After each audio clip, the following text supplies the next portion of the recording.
Shalom, selamat pagi, haleluya.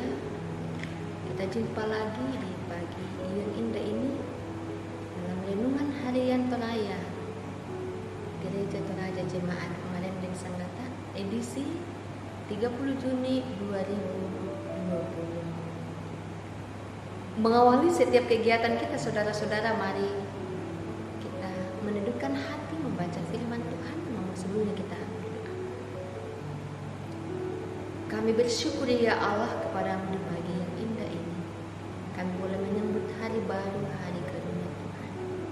Bapa Surgawi, kami rindu membaca dan mendengarkan firman-Mu yang akan menjadi pegangan kami menjalani hari ini. Ya Roh Kudus, beri kami hikmat-Mu agar kami mampu mengerti maksud dan tujuan firman-Mu dalam hidup kami.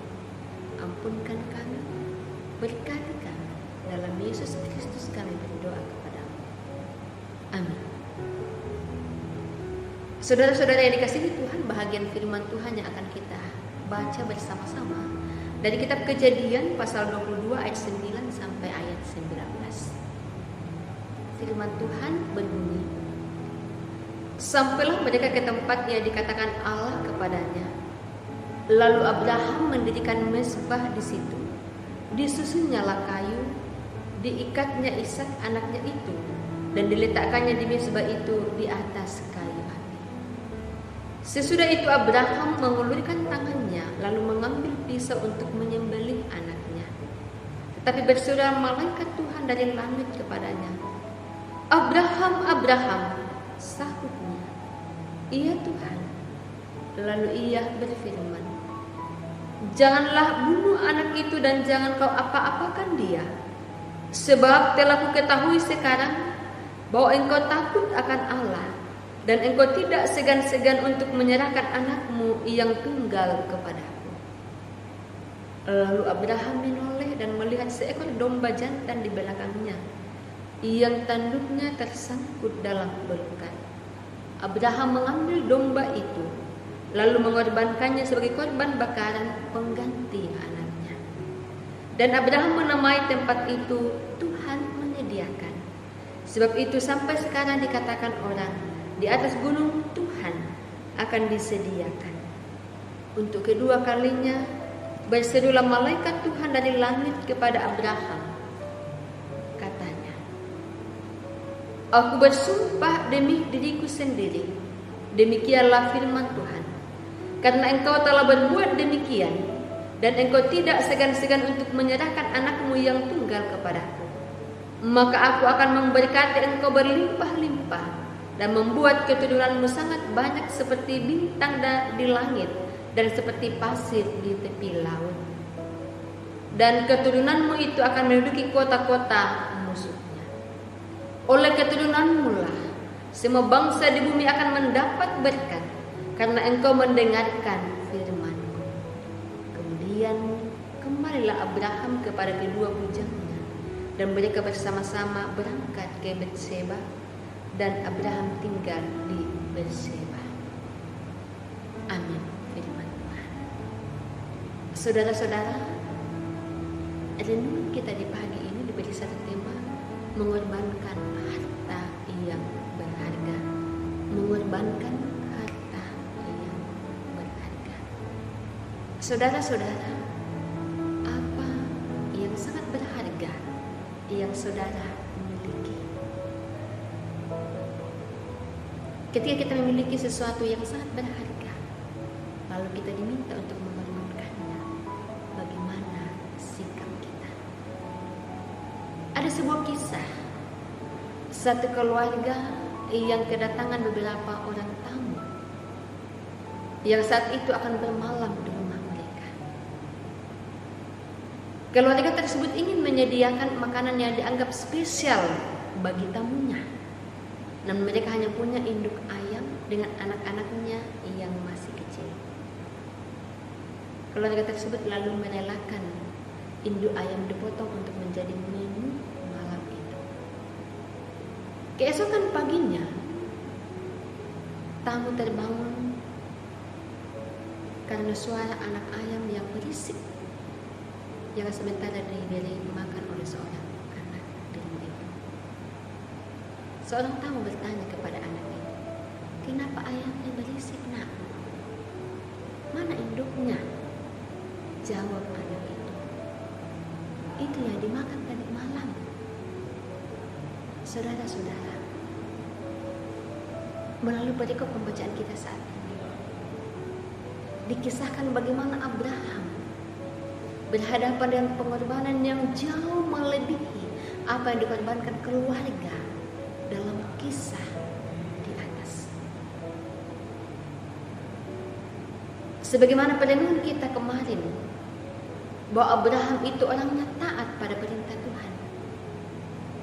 Bacaan hari ini pun saudara-saudara membuktikannya. Ia rela kehilangan harta yang berharga karena ketaatannya pada Tuhan. Dalam ayat 9 saudara-saudara sampai 10 bahagian pembacaan kita. Namun karena kesungguhannya dan ketaatannya itu, apa yang dianggap paling berharga akan hilang selamanya, justru mendatangkan berkat. Ketulusannya saudara-saudara dipandang baik oleh Tuhan, sehingga ditambahkan kepadanya apa yang belum dimiliki sebelumnya. Ayat 16 sampai 18 dikatakan di situ. Dan karena itu saudara-saudaraku yang dikasihi Tuhan, mengorbankan sesuatu yang berharga dalam kondisi sulit, namun jika dilakukan dengan tulus pasti membuahkan kebaikan. Kita belajar dari kisah Abraham ini. Ia mengorbankan anaknya, tidak terpaksa, namun dengan tulus. Ia menyerahkan harta yang berharga kepada Tuhan.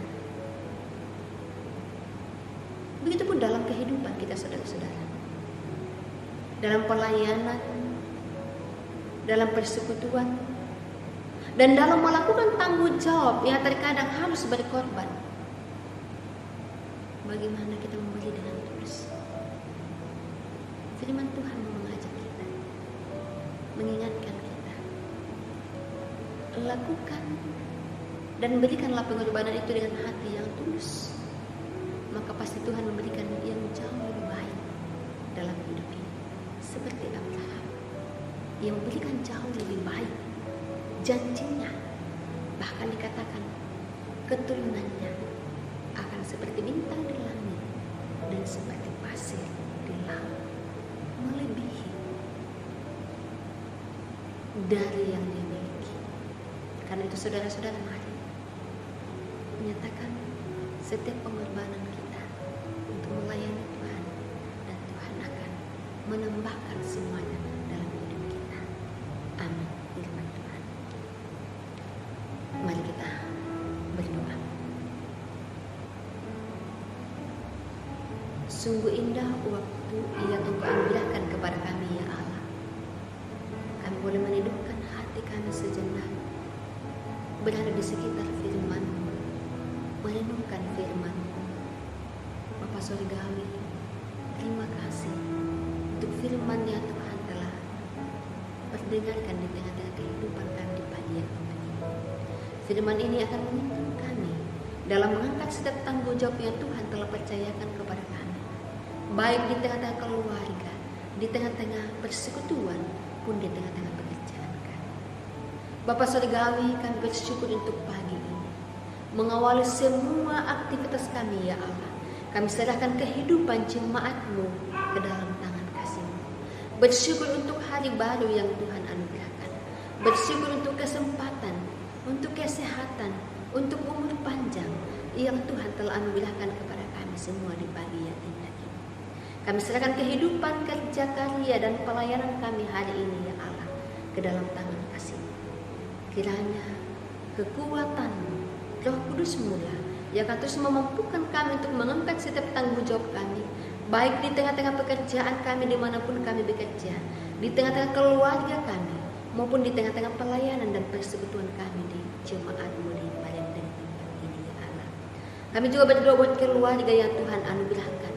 Berkati segenap keluarga jemaat-Mu ya Allah. Berkati anak-anak kami yang masih kecil dalam pertumbuhan mereka.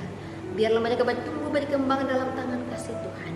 Berkati yang sementara mencari pekerjaan, mencari pasangan hidup. Berkati anak-anak mudamu sehingga mereka boleh menggunakan masa muda dengan baik.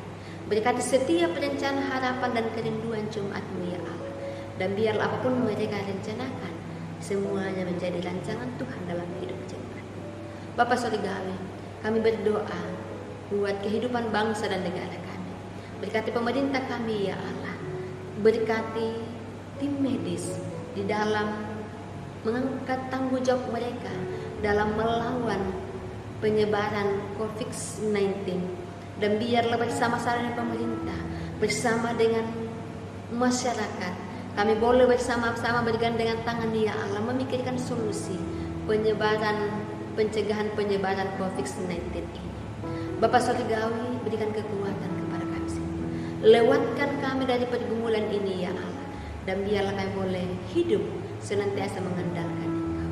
Kehidupan kami selanjutnya, kehidupan pelayanan di tengah-tengah jemaat, bahkan dalam lingkup gereja Toraja, Tuhan Engkau berkati.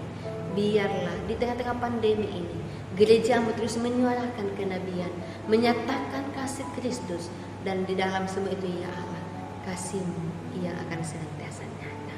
Ini kami ya Tuhan, kami serahkan kehidupan kami hari ini. Dalam nama Yesus Kristus kami berdoa kepada Bapa di surga. Amin. Demikian renungan kita di pagi yang indah ini. Tuhan Yesus memberkati kita, selamat berkarya, jaga kesehatan dan salam sehat bagi kita semua.